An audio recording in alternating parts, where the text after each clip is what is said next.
Muy bien. Pues nada, si te parece bien, Daniel, vamos a comenzar esta nueva sesión de la Hora de la Ortega y Gasset.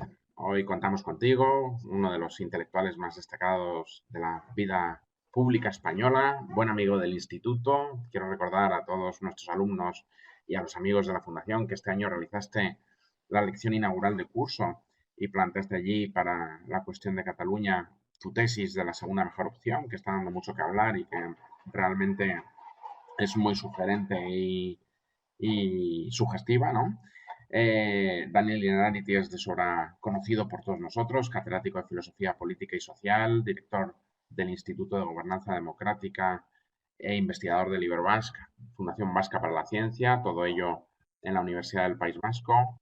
Junto a ello es en la actualidad, además, director de estudios asociado de la Fondation Maison des Sciences de l'Homme de Paris. Tras licenciarse y doctorarse en filosofía, el profesor Innerarity amplió sus estudios en Alemania como becario de la Fundación Humboldt y más tarde en Suiza.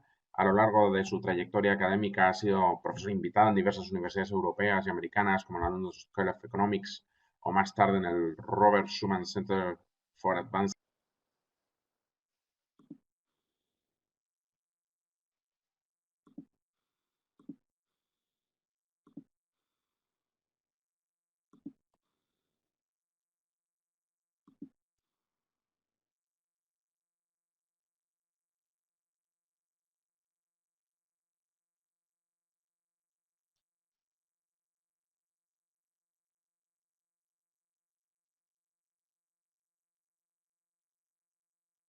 ¿Escuchas?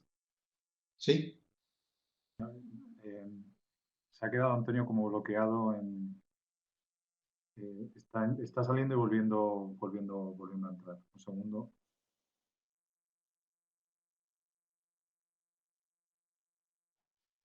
Publicaciones de Estado, sí, se perdió la conexión.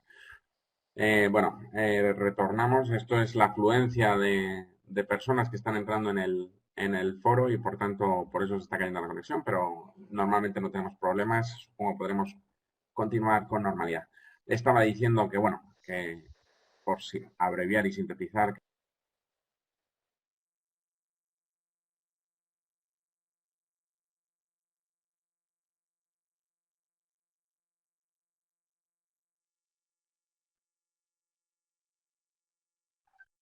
hoy nos hace, a ver, termino mi presentación para que no se nos caiga la conexión. Simplemente añado, para evitar más interferencias, que hoy tenemos el privilegio de contar en primicia, entiendo, con la presentación de las líneas maestras del que es su nuevo libro, que tendrán todos ustedes en las librerías en unas pocas días, entiendo yo, casi semanas.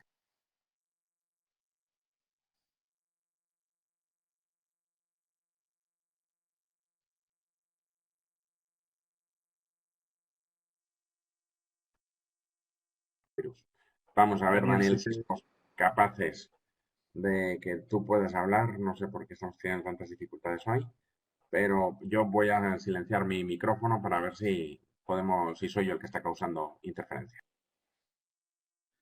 eh, sí, Daniel, ahora, a ti te vemos bien, Daniel. Esa es la conexión de Antonio, pero la tuya va perfectamente. vale, y me escucháis bien también, ¿no? Sí. Entonces empiezo, si os parece, bueno, de entrada agradeciendo a la Fundación Ortega Marañón esta invitación y este privilegio que me hace de hablar efectivamente por primera vez de un libro que acabo de terminar y mandar a la imprenta. Y también agradecer a todas las personas que han querido juntarse a nosotros a través de este procedimiento. Bien, yo voy a hacer una explicación filosófica, un análisis filosófico de lo que creo que nos ha pasado y nos está pasando en relación con la crisis sanitaria. Y voy a contar una pequeña historia personal. Yo acababa de terminar un libro en 15 de enero, se publicó un libro mío que se llamaba Una teoría de la democracia compleja. Ese libro tuvo un éxito inesperado. En menos de un mes estaba ya la tercera edición en la calle, que se ha quedado a medio distribuir por el confinamiento que todos padecemos. Eh, llega el confinamiento y yo me pregunto, bueno, a eso a lo que me he dedicado tanto tiempo, aproximadamente 20 años a explicar, y es la tesis mía fundamental. Las democracias contemporáneas no están bien equipadas para gestionar la creciente complejidad del mundo. Esa tesis se verifica o no en este caso concreto, en esta crisis sanitaria que tenemos o no.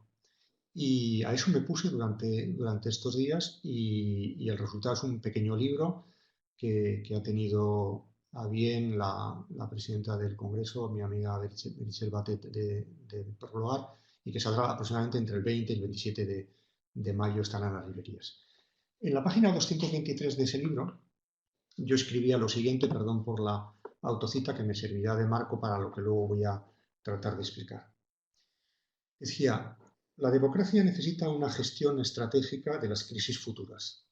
Sabemos que habrá crisis en relación con el cambio climático, el capitalismo financiero, las migraciones, el abastecimiento de energía, el envejecimiento de la población, las guerras y los conflictos, las pandemias, el sostenimiento de las pensiones. Lo único que nos falta por adivinar es cuándo, cómo se presentarán y con qué instrumentos es más adecuado hacerles frente. Una acción más estratégica nos permitiría identificar las tendencias y anticipar las soluciones, es decir, actuar cuando no sea demasiado tarde. Esto lo había escrito, lo había publicado, y el confinamiento, que entre otras cosas hacía que cayeran cantidad de actos y de viajes que yo tenía previsto, me daba la oportunidad de examinar esta cuestión. ¿Es verdad o no? Y por tanto este libro sería algo así como un estudio, un caso concreto de ese libro mío más general de casi 500 páginas, defendiendo esta tesis que os acabo de sintetizar hace un minuto. Bien, voy a dividir mi exposición en tres partes bastante convencionalmente: antes de la crisis, durante la crisis y después de la crisis. La primera cuestión, o el primer conjunto de cuestiones, antes de la crisis. La pregunta es, ¿estaban las sociedades democráticas, las instituciones políticas preparadas, bien equipadas para una tesis de este estilo? Creo que no. Esto no es una responsabilidad únicamente de un gobierno o de otro, sino que es algo que tiene un carácter estructural en el mundo en el que vivimos, en el que hay una Europa que no tiene competencias sanitarias suficientes, unas instituciones globales como la Organización Mundial de la Salud claramente deficientes, en la cual los actores políticos desarrollan muy poca capacidad estratégica y juegan un juego de conflicto y de lucha táctica en el corto plazo que no les permite ni anticipar, ni identificar estas crisis cuando vienen, ni saber muy bien en qué consisten.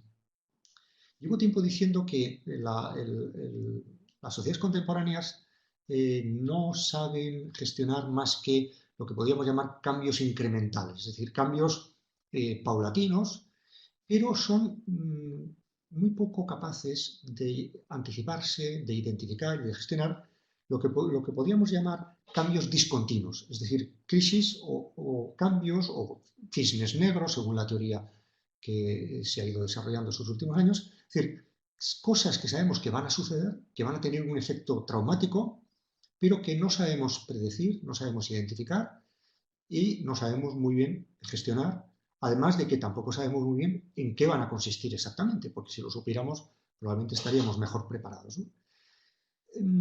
Esta falta de previsión, esta falta de equipamiento se ve muy bien en el hecho de que, por ejemplo, nuestros líderes políticos, voy a poner el ejemplo de Trump para escapar un poco del ámbito doméstico, que siempre es más controvertido, dijeran al principio que esto era una crisis típica de, por ejemplo, lo que podía ser una gripe estacional, ¿no? O que lo identificaran con un ataque extranjero o con una guerra, por ejemplo, cuando esto no sé, yo he escrito bastante en contra de esta calificación de la crisis como una guerra, pero no porque lo quiera desdramatizar, porque desde luego se parece bastante a una guerra, sino porque me parece que es muy importante, cuando uno se enfrenta a un asunto complicado, tener una buena definición conceptual, un buen marco conceptual para entenderlo bien. Sin una comprensión del fenómeno que tenemos delante, nos adentramos en una cadena de errores. Por lo tanto, lo primero, lo más importante, entender bien en qué consiste la crisis. Me parece que en este primer momento, previo e inicial a la crisis, se vio muy bien, ya voy pasando al segundo momento de la gestión y del momento presente, se vio muy bien cómo el populismo, muy bien ejemplificado en la figura de Trump, pero en fin, también es un virus político que asalta a otros muchos actores.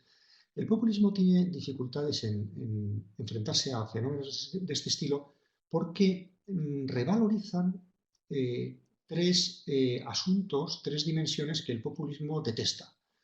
De entrada valoriza la función de los expertos, el papel de los expertos en la toma de las decisiones políticas, y el populismo suele ser en general muy hostil a la ciencia y al saber de los expertos, porque más bien piensa que el pueblo, liderado por sus representantes verticalmente, lo hace mejor, ¿no?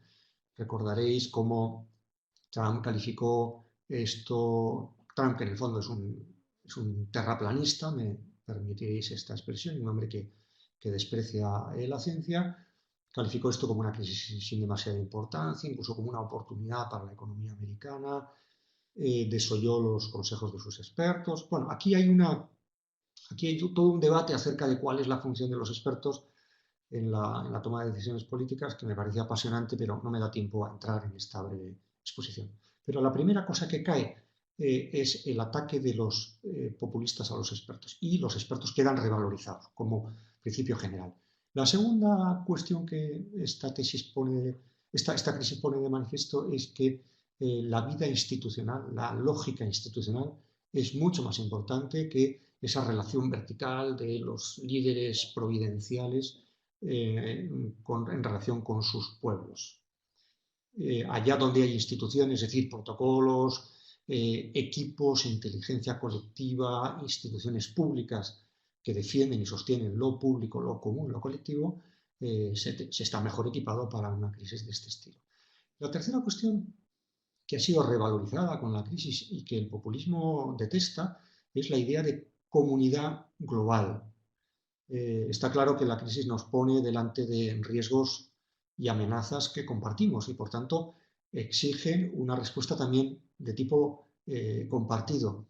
Qué ridículo queda en estos momentos aquello de América primero o la Francia de entrada, ¿no? Por utilizar unas expresiones que estaban siendo usadas meses antes de que irrumpiera la crisis. Por tanto, el esquema, el contexto, el marco conceptual ha cambiado radicalmente. Aunque bien es verdad que en un principio, en un primer momento, ahora ya hablo más de Europa, fueron los estados los protagonistas. Recordaréis cómo Alemania rechaza llevar material sanitario a Italia, que había sufrido el primer golpe de la crisis sanitaria.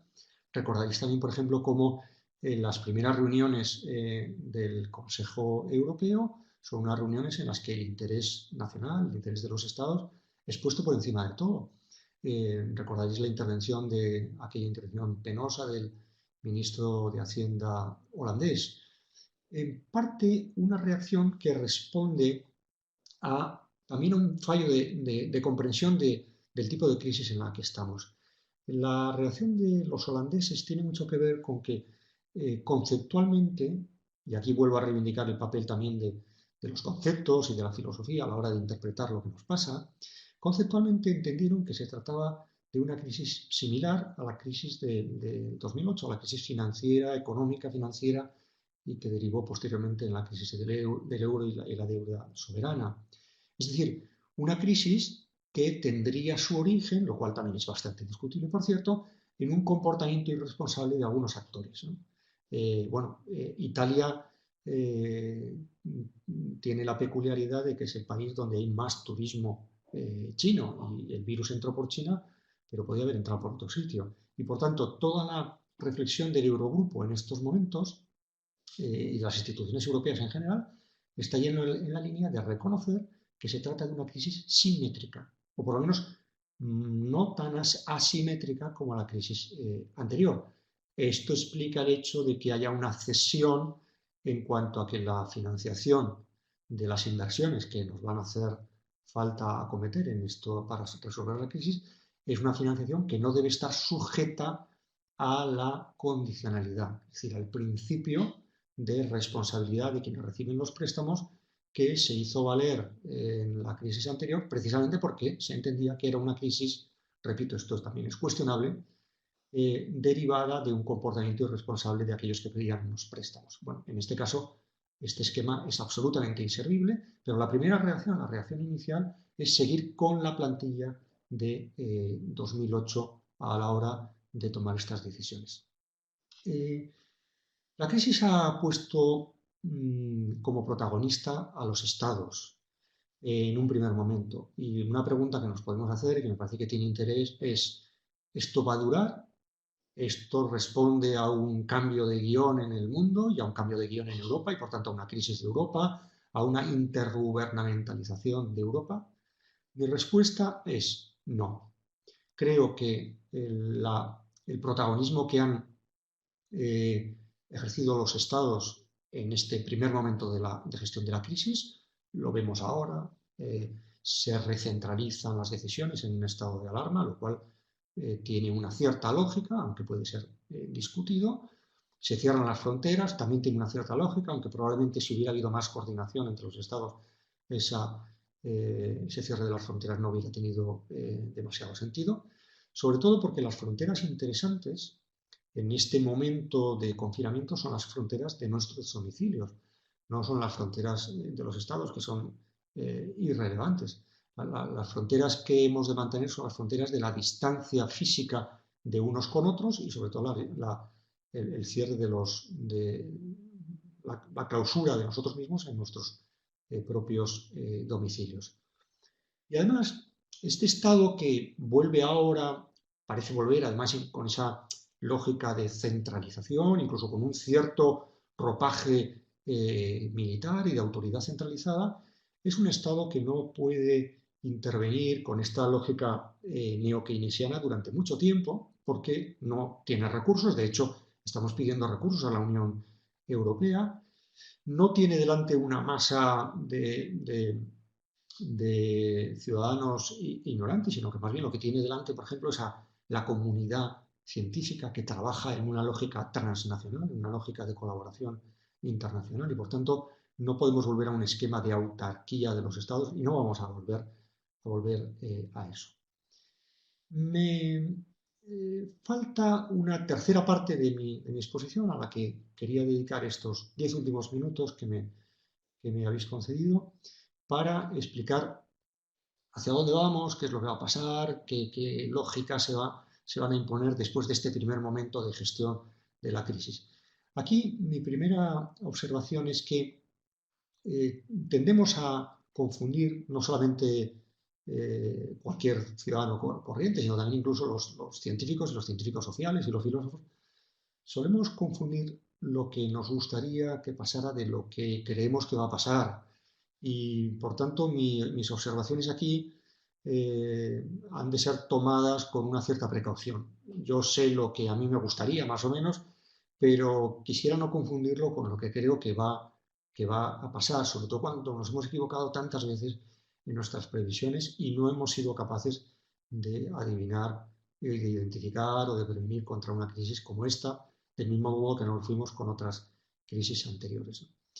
Yo creo que vamos hacia un mundo común y la lógica de lo común, de lo público, de lo colectivo, que no es exactamente la lógica de lo estatal, porque en muchos aspectos puede ser incluso una lógica de lo post-estatal, por ejemplo, de una mayor integración en Europa, va a ser, a mi juicio, debería ser y creo que va a ser, pasado este primer momento de repliegue y de protección estatal, va a ser la lógica en la cual vamos a avanzar en los próximos años y en los próximos decenios.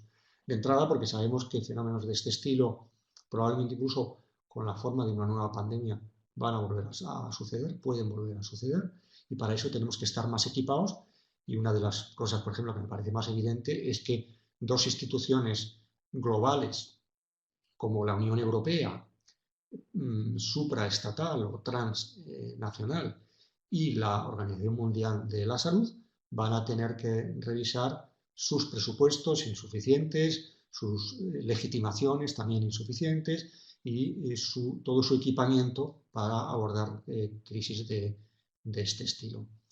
Aquí se está planteando una cuestión que me parece de mucho interés y en lo cual solamente puedo abordar en estos momentos de una manera muy somera, pero luego si queréis en el debate posterior y en la conversación podemos profundizar, que es el debate acerca de si se va a detener o no la globalización, si vamos a avanzar.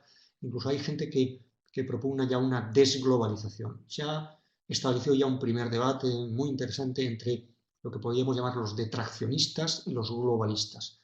Los primeros dirían que hay que parar la globalización, que hay que detenerla parcial o completamente. Los segundos dirían que, al contrario, esto lo que nos hace es entender mejor la necesidad de instituciones globales de diverso tipo. Bien, mi primera observación ante este debate es que partimos de una situación muy peculiar. Hemos hecho un experimento involuntario, colectivo, que es el experimento de parar la economía de una manera brutal, de una manera durísima, lo cual es algo inédito en la historia. Hemos sufrido crisis de diverso tipo, fenómenos de inflación, etcétera, pero nunca hemos respondido a ese tipo de fenómenos, a ese tipo de crisis, deteniendo brutalmente la economía. Y esto probablemente haya suscitado en nosotros la ilusión de que algo así como parar el mundo es posible. Y lo que quiero advertir es que esto no es posible más que pararlo parcialmente y desde luego por un tiempo limitado. Si os fijáis, hemos tenido guerras a lo largo de nuestra historia. Las guerras no paraban la economía. Es más, incluso en cierto modo, algunos sectores de la economía experimentaban todo lo contrario, experimentaban un gran relanzamiento, como todo el sector industrial, precisamente por las necesidades bélicas, ¿no? Bueno, aquí hemos hecho algo muy contrario a la lógica de la guerra también en este punto de vista, y es que hemos parado, y además hemos parado de manera muy especial, sectores industriales decisivos cuyos efectos en la economía veremos cuáles son, ¿no? Por consiguiente, me parece que en este debate entre globalistas y detraccionistas hay una pequeña ilusión óptica, que es la de pensar que esto se puede parar. ¿Qué es lo que va a suceder con la globalización? Pues a mi juicio, que va a haber todo un proceso, vamos a tener que abordar todo un proceso de reflexión colectiva y de debate que podríamos denominar como una cierta redefinición de cuáles son las escalas, los lugares más apropiados para hacer qué tipo de cosas. Y de acuerdo con este debate, probablemente surja la conveniencia de retraer e ir en una lógica de autosuficiencia, de autarquía en determinados sectores. Pero vamos a hacer exactamente lo contrario en otros. El otro día teníamos un webinar muy similar a este en el Instituto Europeo de Florencia, donde trabajo a tiempo parcial, y el Fernando Simón italiano nos daba una intervención inicial muy interesante en la que explicaba, por ejemplo, que en Italia una de las reflexiones que estaban haciendo es que cómo era posible que unos artefactos tan básicos para crisis de este estilo como los respiradores o las mascarillas o las batas médicas se hubieran deslocalizado de una manera tan brutal, se estuvieran produciendo en China, en Pakistán, en India, y que en estos momentos estuviéramos sometidos nosotros a un regateo obsceno para conseguir esos productos que no representan un especial valor añadido. Y decía, esto probablemente tenga mucho que ver con que llevamos unos cuantos decenios hablando de economía con un alto valor añadido y por tanto I+D+I, y descuidando elementos que probablemente esta crisis va a volver a situar en el centro de nuestras estrategias. Probablemente haya que gastar menos dinero en algunos sectores militares y pensar seriamente si no deberíamos gastar un cierto dinero y tener unos almacenes para productos sin demasiado valor añadido, pero con un gran valor estratégico, como pueden ser estos artefactos que ahora nos resultan tan interesantes. Por tanto, en este campo y en otros que tienen que ver con la alimentación, por ejemplo, sí que es interesante iniciar un proceso de reflexión acerca de si no sería mejor ir a una cierta lógica de autosuficiencia.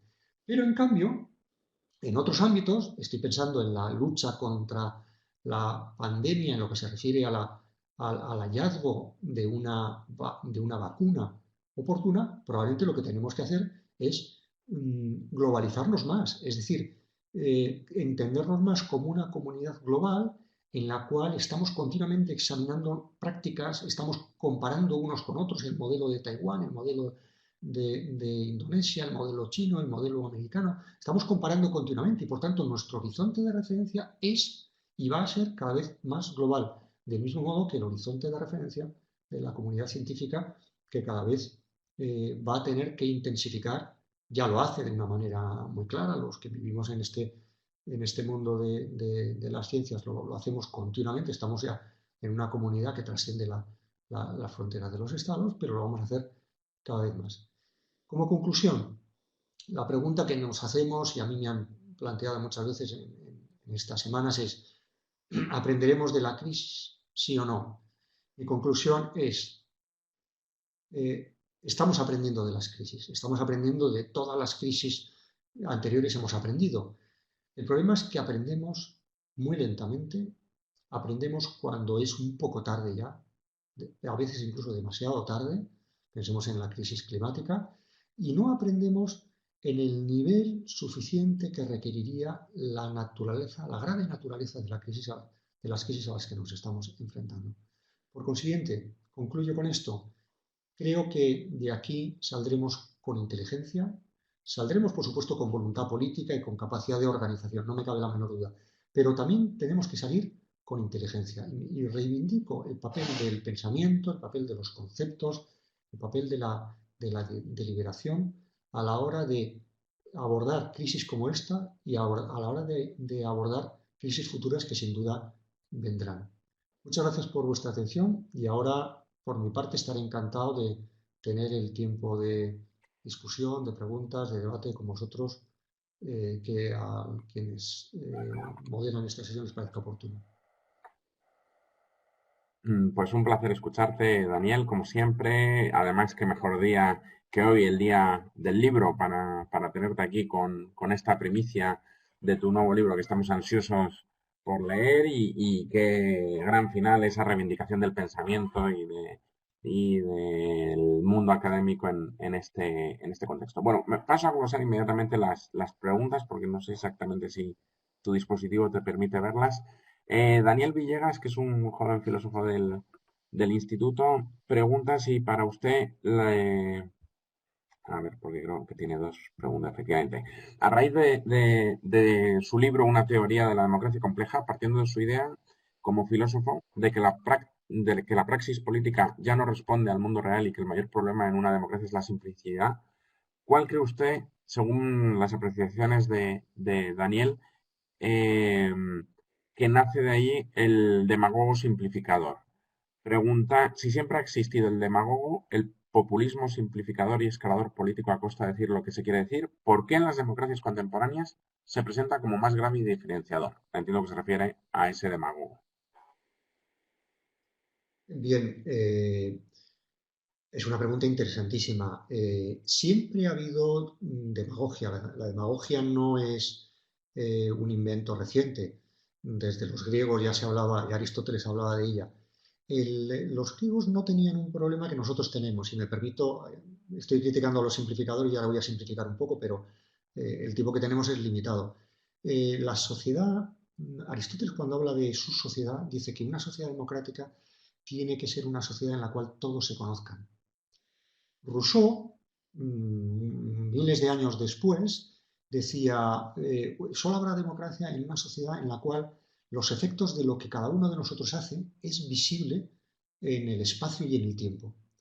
Desde Aristóteles a Rousseau hay sociedades muy simples, relativamente homogéneas, interactuando muy poco con otros espacios políticos, Y desde luego los instrumentos tecnológicos que tenían que gobernar eran instrumentos tecnológicos que no tienen la complejidad de un producto derivado financiero o no tenían que regular algo así como nuestra influencia negativa en el clima. Eso Aristóteles no entendería sencillamente lo que es. Por consiguiente, yo creo que lo que el mundo actual aporta como problema al clásico problema de la democracia es una discrepancia terrible entre la complejidad de la sociedad y la simplicidad de las instituciones de gobierno.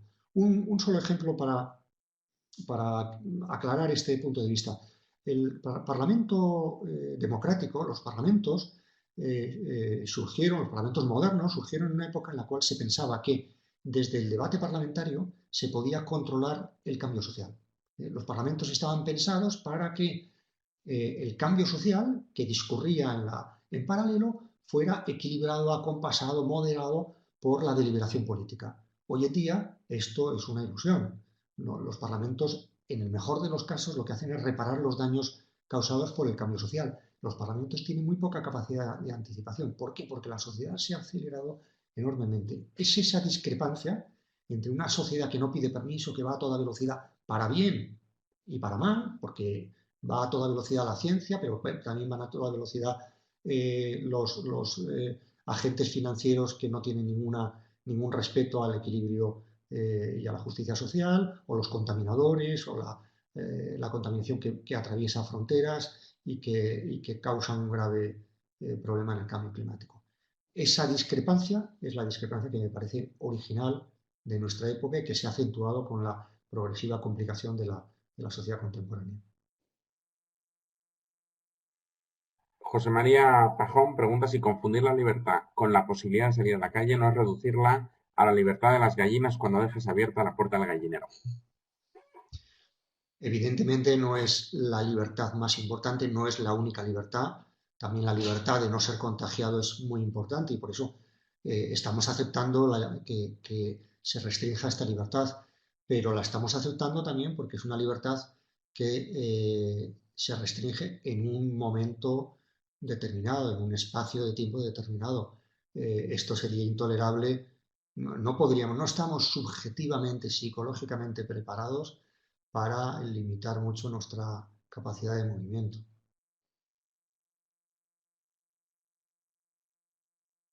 Constanza Núñez plantea, ¿cómo avanzar hacia una mayor legitimación de las organizaciones internacionales? ¿Solo es posible mediante una democracia global? ¿Hay otras alternativas? Bueno, la legitimidad de las instituciones globales ha ido aumentando con el tiempo y en buena medida ha ido aumentando en la misma medida en la cual los estados se revelaban como incapaces de abordar ciertos asuntos. Europa no se pone en marcha porque unos cuantos estados quieran sacrificar su soberanía en beneficio de no se sabe qué, sino por la constatación de que los estados a la salida de la Segunda Guerra Mundial reconocen su incapacidad de suministrar a sus respectivas poblaciones ciertos bienes comunes a los que éstas tienen derecho, principalmente la paz, la prosperidad y las garantías democráticas. La legitimidad de las instituciones globales está muy vinculada a la eficacia en la respuesta a determinado tipo de problemas. Es una legitimidad menos participativa que la legitimidad de los estados o la legitimidad de la democracia más directa, más cercana a los ciudadanos, y en cambio es una legitimidad más técnica, una legitimidad que tiene que ver más con su capacidad de resolver problemas. No me cabe ninguna duda de que en los próximos meses y años asistiremos en Europa a un fortalecimiento de ciertas instituciones, por ejemplo, ciertas competencias sanitarias, ciertas competencias de un mayor presupuesto, ciertas competencias también en la disposición de unos mayores recursos públicos que van a ser aceptados por los Estados miembros y por la ciudadanía en general, precisamente porque venimos de esta experiencia tan negativa de que no teníamos un instrumento adecuado para resolver esta crisis.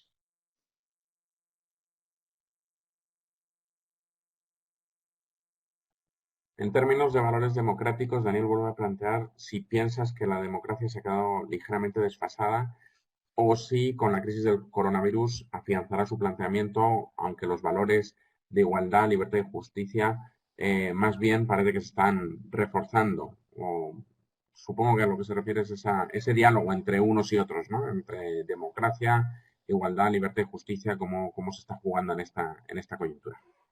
Bueno, es un gran debate que tengo que resumir aquí en un par de minutos, ¿no? Pero yo diría lo siguiente.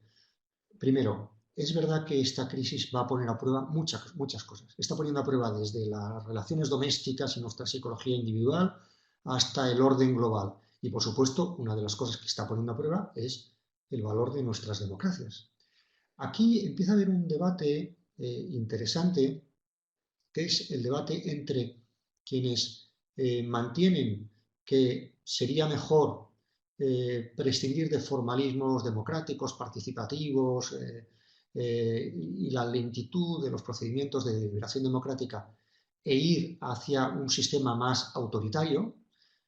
Estoy pensando en el atractivo que puede ejercer sobre algunos el modelo chino de resolución de las crisis y los que siguen manteniendo, y yo me cuento entre ellos, supongo que quien ha planteado esta pregunta también, que la democracia sigue siendo un sistema político inteligente. La democracia tiene una inteligencia que le permite adoptar mejores decisiones que los sistemas que no lo son. Sobre esto escribo ampliamente en mi libro, en un capítulo en el que critico el planteamiento de que el modelo chino sea más eficaz. Y lo sintetizaré ahora brevemente. Los chinos han tenido un problema de gestión de la crisis, la han gestionado muy mal.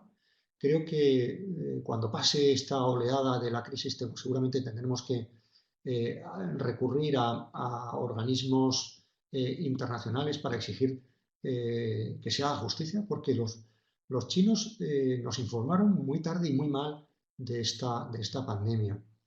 Pero es que además ellos tienen un problema, además de un problema de información hacia afuera, los chinos, por el sistema leninista en el que están, tienen un problema de gestión interna de la información. Un sistema tan vertical, tan autoritario, una de las cosas que pone en peligro es la libre circulación de información. Evidentemente, si tú cierras la información entre los niveles de gobierno, ¿qué es lo que te pasa? Que a Pekín solamente te llegan las buenas noticias o llegan unas noticias edulcoradas, lo que tú quieres oír.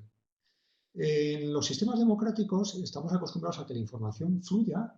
Esa información hace que a veces fluya incluso la mala información o las fake news o la crítica, que es incómoda para los gobernantes, pero donde hay mucha información se toman mejores decisiones que donde hay poca información y una información sesgada. Por consiguiente, creo que en el origen de malas decisiones de los gobernantes chinos estaba precisamente que se privaron de una información, de un flujo de información que es incómodo para quien gobierna, pero que muchas veces es la garantía de que no se toman peores decisiones de las que se toman.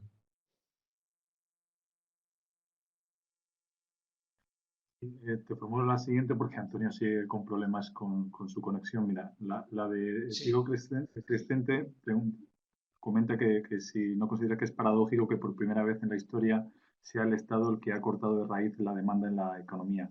¿Es hasta cierto punto una autodestrucción del Estado-Nación? ¿Es una, perdón? Una ¿Una? autodestrucción del Estado-Nación por haber cortado la demanda en la economía. Bueno, no lo sé, porque de entrada es un experimento que no hemos hecho nunca. Nunca los estados han hecho algo parecido a esto. El fenómeno de la guerra al que me refería antes, precisamente es todo lo contrario, ¿no? Separa un cierto sector de la economía, pero hay otro que se pone a funcionar a toda velocidad. Con lo cual, no tenemos grandes precedentes para comparar históricamente. Yo además no soy un economista, pero creo que la crisis del Estado Nacional como actor principal, como protagonista principal de la vida pública, es una crisis que viene de antiguo, lo cual no significa que el Estado vaya a desaparecer como actor político fundamental, simplemente que va a tener que compartir ese protagonismo con otras instituciones, de entrada con una sociedad civil que es mucho más activa, que tiene subsistemas, que tiene inteligencia distribuida y que por tanto ya no es una masa de informe de ciudadanos ignorantes. En el caso de Europa, tiene que compartir soberanía, ya la comparte de hecho desde hace unos cuantos decenios, con otros estados y también dando lugar a una lógica transnacional que no es la mera lógica de agregación intergubernamental. Y en el mundo tiene que pensar, claramente tenemos que pensar si los estados son la unidad, la escala de medida apropiada para abordar determinadas crisis y determinados asuntos, y no tenemos que ir a una lógica de mayor integración mundial.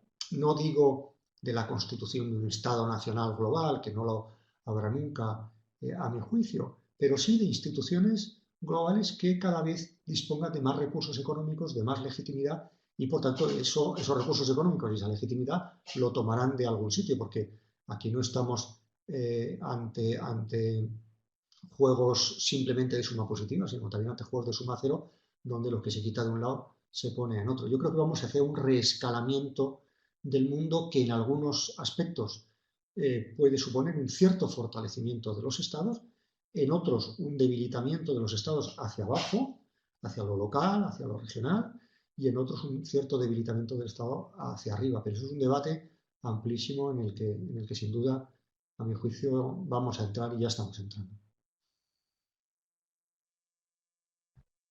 Sí, Daniel Villegas pregunta que cómo podríamos transitar hacia un futuro gobierno en un sistema inteligente sin perder lo que ya hemos construido, nuestros principios, y señala que la adaptación, o considera que la adaptación será necesaria, pero me genera rechazo si no se hace desde una ética aplicada correcta.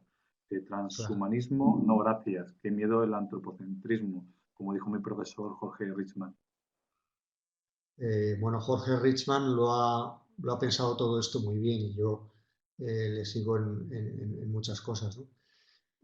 Cuando hablamos de adaptación, yo llevo mucho tiempo hablando de adaptación, de que la democracia se debe adaptar, y a veces me tengo que enfrentar al equívoco que puede dar lugar esta expresión, adaptación, como si se tratara de renunciar al núcleo normativo, al núcleo de valores que definen nuestra democracia, para adaptarlos a unas circunstancias del mundo claramente asimétricas, injustas, desequilibradas desde todo punto de vista.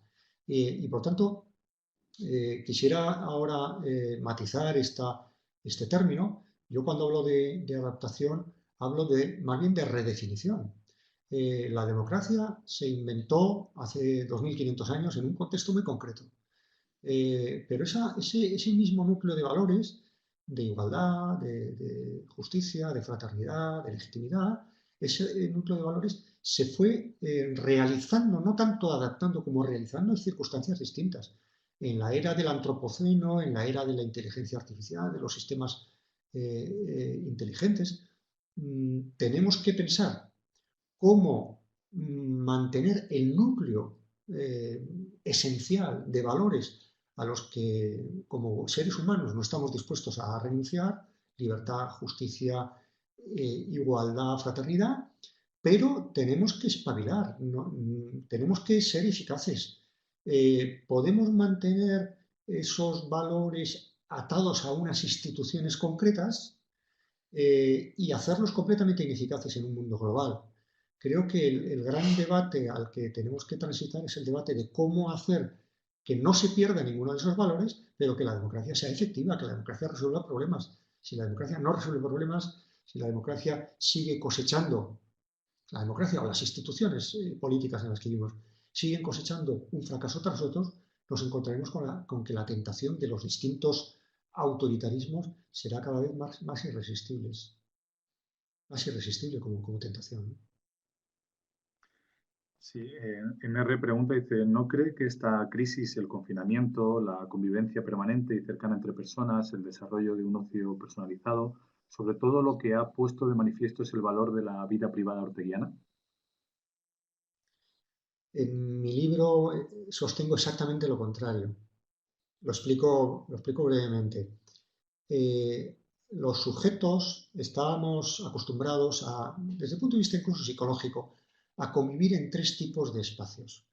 El espacio de la intimidad y de los afectos, simplifico mucho, porque hay espacios privados que son verdaderos infiernos y no nos olvidemos por ejemplo, las mujeres. Yo siempre pienso en ellas cuando escribo sobre estas cosas, ¿no? Las mujeres maltratadas, ¿no? Como este confinamiento, de hecho, ha supuesto un aumento de las denuncias de malos tratos, ¿no? por una lógica que todos podemos entender, ¿no? Por más que nos resulte terrible, ¿no? Los seres humanos, decía, vivimos en un ámbito, en un espacio de intimidad, de afectos, vivimos un tiempo, un espacio de indiferencia. Yo estoy pensando en la escuela como un lugar de tránsito hacia el mundo competitivo, que es un lugar, bueno, donde aparecen ya los primeros conflictos, o la vida urbana, donde uno no va saludando a todo el mundo. Y un tercer espacio, que es el espacio del conflicto y de la competitividad y de la dureza de la vida colectiva, ¿no? Intimidad, indiferencia, conflicto. Cada uno de nosotros ha conseguido psicológicamente acompasar estos tres ámbitos. Y de repente nos han amputado estos dos últimos. Y nos hemos encontrado confinados en un espacio donde solo hay para, digamos, la mayoría de nosotros, afectividad y nada más que afectividad. Esto psicológicamente es muy difícil de soportar. Y lo digo yo, que tengo una existencia privada, y para mí estos días han sido incluso, diría que desde el punto de vista privado, también una maravilla, porque he estado en un espacio muy grato, una casa grande, unos compañeros en la familia estupendos con los que he estado muy a gusto, ¿no? Y hemos tenido una convivencia muy intensa. Pero hay que pensar que para la mayor parte de las personas el confinamiento es una situación muy extraordinaria y sufre también la psicología de las personas, precisamente porque vamos a echar de menos, esta sería mi hipótesis, vamos a echar de menos esos espacios de indiferencia. ¿Cuánto echo de menos yo el paseo por la ciudad donde no te conoce la gente, donde no tienes que estar saludando a todo el mundo? ¿Cuánto echamos de menos la escuela, que es un lugar de igualdad? La escuela iguala, porque en la escuela nuestros hijos e hijas tienen el mismo pupitre, el mismo acceso a Internet, mientras que en la familia diferencia, la familia desiguala, porque las casas son muy diferentes, son amplias o estrechas, viven muchas o pocas personas, hay ambiente y condiciones de trabajo y de teletrabajo o no. Y por tanto, este momento de confinamiento ha sido también un momento de crecimiento de la desigualdad. Y echamos de menos aquellas instituciones que, como la escuela, la universidad, el mercado, las ciudades, son instituciones pensadas con otras dinámicas que permiten una mayor igualdad dentro de lo poco que esas instituciones pueden hacer y de que al mismo tiempo vivimos en espacios de profunda desigualdad. Pero si vivimos en sociedades muy desiguales, vamos a comprobar, y seguro que hay estudios empíricos que lo demuestran, que este periodo de confinamiento ha acentuado las desigualdades. Perdón si me he extendido un poco excesivamente. Javier le pide su opinión sobre la respuesta que ha dado el Estado, ¿no? Que si no considera que al final ha sido una respuesta más propia de un Estado centralista, no que se asemeja a aquella a la anterior al desarrollo del Estado autonómico, ¿no? Es decir, que al final no se ha tenido en cuenta el Estado complejo, sino simplemente una respuesta simple propia de un Estado centralista.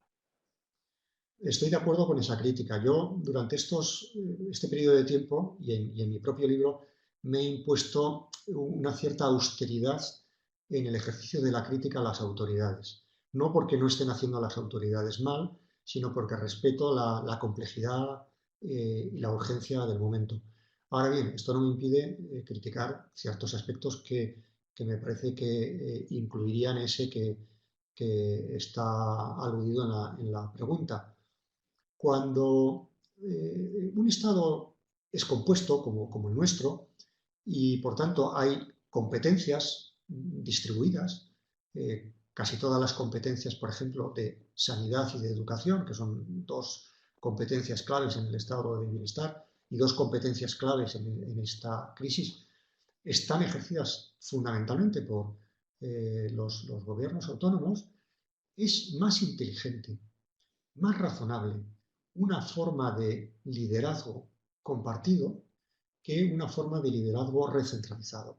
Y pienso que algunos de los errores que nos tocará examinar de la gestión de la crisis tienen que ver precisamente con esto, con no haber entendido que una cosa es la coordinación centralizada, que creo que nadie pone en cuestión, nadie está poniendo en cuestión, y otra cosa es que esa coordinación se entienda como una patente de corso para ejercer las competencias centralizadas sin un espacio deliberativo.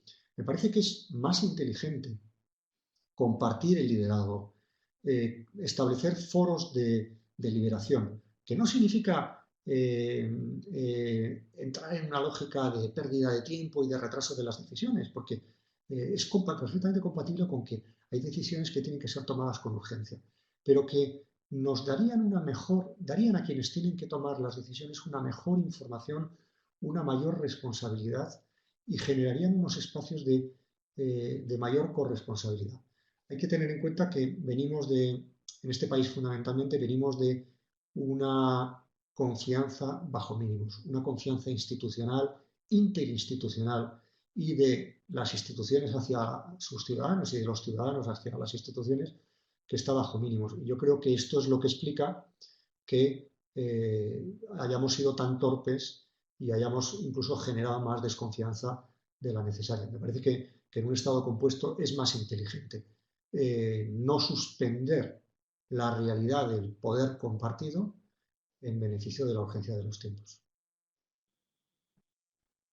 Hay un bloque de varias intervenciones que tienen relación con críticas a los políticos y también de hacer una reflexión, o hay varias que lo que vienen a comentar es que es la actuación que han dado los políticos ante la crisis, ¿no? De una forma más egoísta y partidista y que ha provocado una simplicidad de la política, más allá incluso de un problema de democracia, sino el cómo han visto o cómo están reaccionando ante la crisis. Ante esta cuestión yo respondería de la siguiente manera. Me atrevo un poco a entrar en terreno pantanoso y en terreno de política doméstica y abandonar un poco quizá las alturas de la teoría política. Yo creo que en este país, lo decía en la contestación anterior, tenemos una confianza interinstitucional mínima, difícilmente compatible con el funcionamiento de una democracia normalizada. Aquí no se fía nadie de nadie y esto es a mi juicio, insoportable. Y desde luego un mal punto de partida para gestionar una crisis de la complejidad de esta que tenemos hoy en día. Estamos asistiendo, lo vimos ayer en el pleno para la prórroga del confinamiento, pero lo vamos a ver en las próximas semanas. Estamos asistiendo a un pim pam pum de reproches que va a ser penoso y desde la perspectiva de la ciudadanía vamos a padecer un espectáculo lamentable. ¿De qué viene esto? Bueno, yo creo que viene de que desde hace tiempo en este país confiamos muy poco en la lógica institucional normal y sobre todo en que la lógica institucional normal pueda servir para propiciar cambios normalizados. Hay que tener en cuenta que los cambios de gobierno en este país se han vivido de una manera traumática. Atentados de Atocha que para la derecha explicarían el cambio de gobierno que dio lugar a la victoria de Rodríguez Zapatero. Pero al mismo tiempo, por no quedarme solo con un ejemplo de un lado, seguramente muchos pensarán que si no llega a ser por la crisis económica, el propio Rodríguez Zapatero no hubiera perdido las elecciones 8 años después. Esto nos ha instalado en el subconsciente colectivo en la idea de que aquí lo que realmente cambia las cosas es una crisis bien aprovechada. Y eso hace que los principales actores políticos hayan entrado en modo pánico. Pánico si tienen el poder y en modo ansioso si aspiran a conseguirlo. y por tanto no van a desperdiciar esta oportunidad los primeros para asentar un gobierno sujetado con alfileres, asentarlo y conseguir un éxito, y los otros no van a desaprovechar esta oportunidad para derribarlo y hacerse con el poder. Esto es terrible si lo unimos a otro fenómeno que es la aceleración de los procesos políticos. Hay que pensar, yo siempre pongo el ejemplo de que Mariano Rajoy perdió 2 elecciones y ganó la tercera. Yo creo que en estos momentos la mayor parte de los líderes políticos solo tienen una oportunidad, solo tienen una bala y la van a aprovechar, lo cual es lamentable, pero eso también tiene que ver no solo con ellos mismos, con sus personas, con su liderazgo concreto, sino con sus estructuras partidarias que no toleran, son impacientes ante la conquista o la pérdida del poder, no tolerarían o no permitirían una segunda oportunidad. Y también pienso en la ciudadanía, en nosotros y nosotras, que probablemente también son muy impacientes y hemos entrado en una época de la política ansiosa que no permite ningún fallo y que por tanto cambia de caballo a las primeras de cambio. Creo que este fenómeno es un fenómeno que haríamos mal en achacar únicamente a los políticos. Tiene también probablemente algo que ver con el tipo de sociedad, el tipo de ciudadanía en la que nos estamos convirtiendo cada uno de nosotros y de nosotras. Norma Dragovic lo que comenta es que no tenemos memoria, tenemos muy poca memoria para reaccionar ante situaciones como esta, como creemos que no se van a volver a producir y no tomamos medidas para que, es decir, solo tomamos medidas reactivas, pero no tenemos planes de anticipación ante ellas. Comenta también Carlos Molina relacionado con esto, José María Pajón, que al final esto es una emergencia, pero no una crisis, que al final la crisis vendrá realmente a consecuencia de los cambios provocados por esta situación. Sí, hay varias cuestiones solapadas, a ver si soy capaz de sintetizar en una idea nuclear, que sería la siguiente. Llevamos, por lo menos todo lo que llevamos de siglo XXI, recibiendo mensajes de crisis muy poderosas, que son la crisis climática, la crisis económico-financiera, del euro, de Europa, del Brexit, la crisis migratoria, en fin, diversas crisis que nos están anunciando algo que tiene un cierto hilo conductor. ¿Cuál es ese hilo conductor? Nos llevaría mucho tiempo aquí, pero me parece que se puede identificar. Lo que quiero decir es que, primero, nuestra capacidad de aprendizaje es pequeño, es muy limitado, y sobre todo nuestra capacidad de reacción ante cada una de las crisis depende excesivamente del grado de afectación individual, personal o colectiva que esas crisis ejercen. La crisis climática es una crisis brutal, es la verdadera crisis de nuestro tiempo, es la crisis que se va a llevar, ya se ha llevado más vidas por delante, la crisis que más va a modificar nuestra vida, nuestro entorno, la crisis más aguda. ¿Le estamos prestando la suficiente atención? No. ¿Estamos modificando nuestros modos de consumo, de movilidad? ¿Están los estados propiciando acuerdos transnacionales de la envergadura que sería necesario? No. ¿Por qué? Porque los efectos del cambio climático en los estados, en los gobiernos que tienen 4 años de periodo electoral, en cada uno de nosotros que a lo mejor somos ya mayores y pensamos que, bueno, para cuando suba el nivel del mar yo ya habré disfrutado de mis pensiones y de un consumo irresponsable. No tenemos incentivos, ni los gobiernos, ni los sujetos, y muy especialmente las personas mayores, que son ahora mismo el núcleo electoral más apetitoso para los partidos políticos, no tienen grandes incentivos. En cambio, esta crisis de la sanitaria, que es una crisis visible, inmediata, que nos toca a todos, que nos confina en casa, que quien no tiene un familiar, un amigo, un conocido que ha sufrido el contagio o que ha muerto. Esta crisis nos hace reaccionar. hemos obedecido rápidamente a algo tan duro como el confinamiento.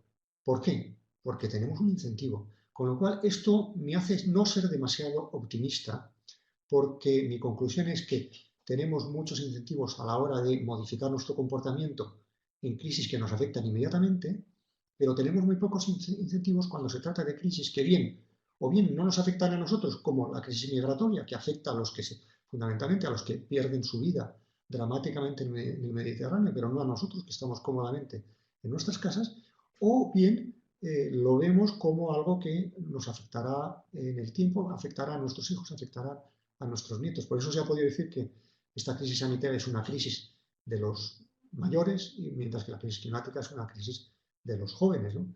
Y también aquí hay una asimetría a la que en mi libro le dedico una atención particular y para la que planteo alguna solución para la que no me da tiempo en estos momentos. Y además, si la dijera, ya no compraríais mi libro.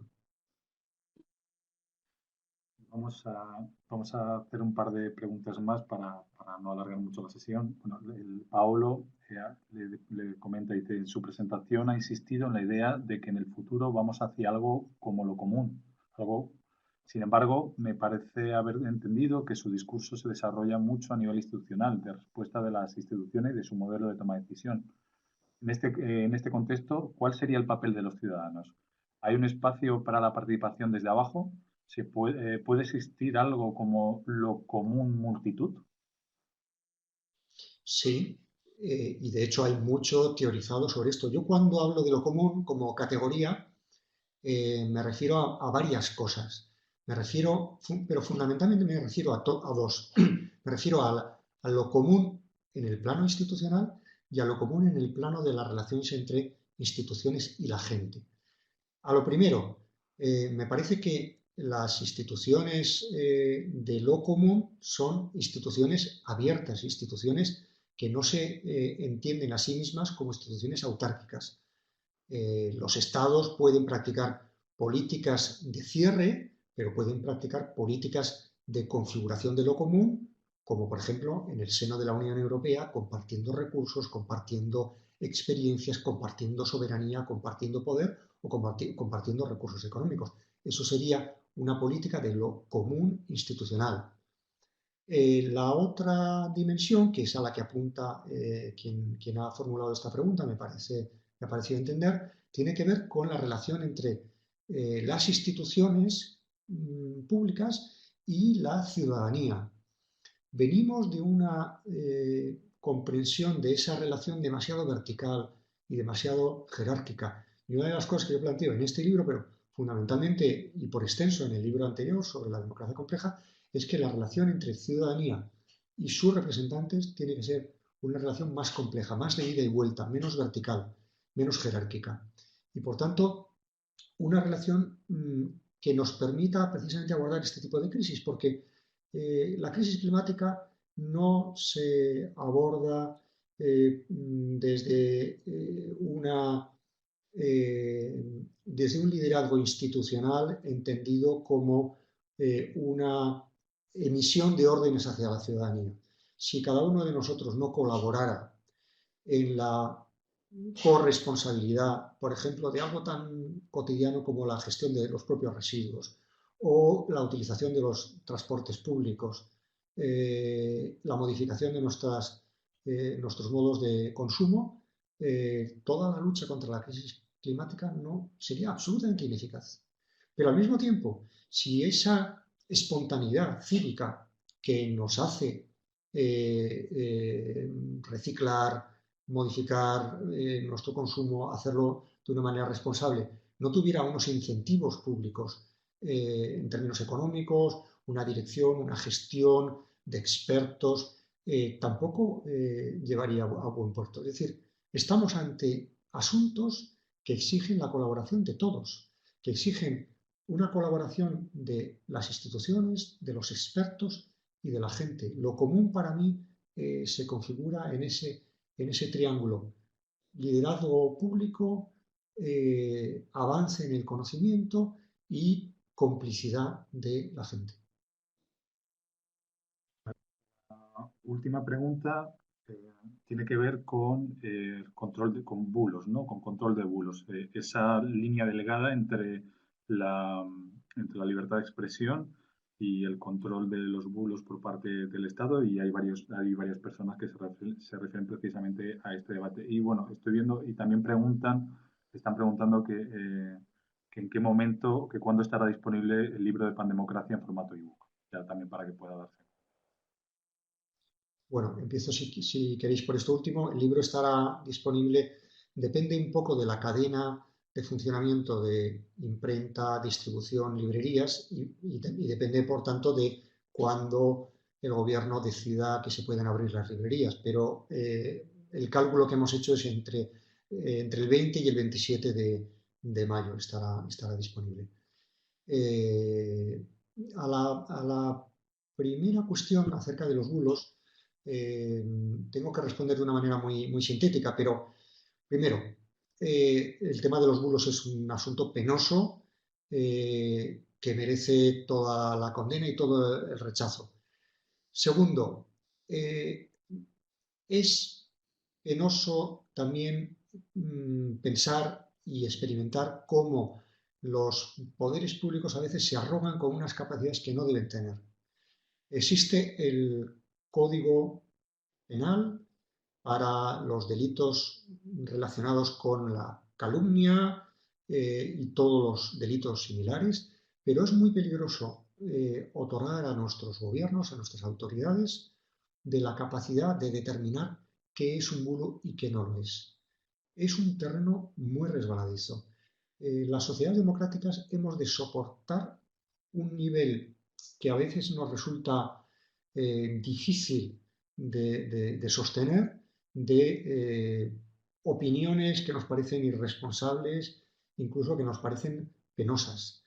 Pero tenemos que estar acostumbrados a eso. Es más peligroso en una democracia otorgar a los poderes públicos demasiadas prerrogativas a la hora de decidir qué es verdad y qué no lo es, que el hecho de que hagamos esta libertad de expresión con espectáculos que nos parecen lamentables.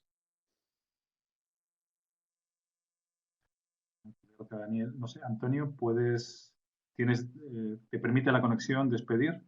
Antonio. No, justo tenía bastante problemas hoy. Bueno, Daniel, creo que ha sido una conversación brillante. Estoy seguro que, bueno, adelanto que en unas horas, en un par de horas la tendremos ya colgada en el canal de YouTube, porque seguro que muchos de nosotros la vamos a querer volver a ver, porque ha sido de mucho interés. Te agradecemos mucho tu tiempo, la verdad, y deseando poder leer el libro. Pues muchas gracias a vosotros, a la Fundación Ortega Marañón, por darme esta oportunidad de dirigirme a quienes han querido también amablemente escucharme en este momento. Muchas gracias a todos y a todas. Muchas gracias por conectar a todo el mundo. La semana que viene volveremos con 3 nuevas conferencias. Hasta luego. Adiós.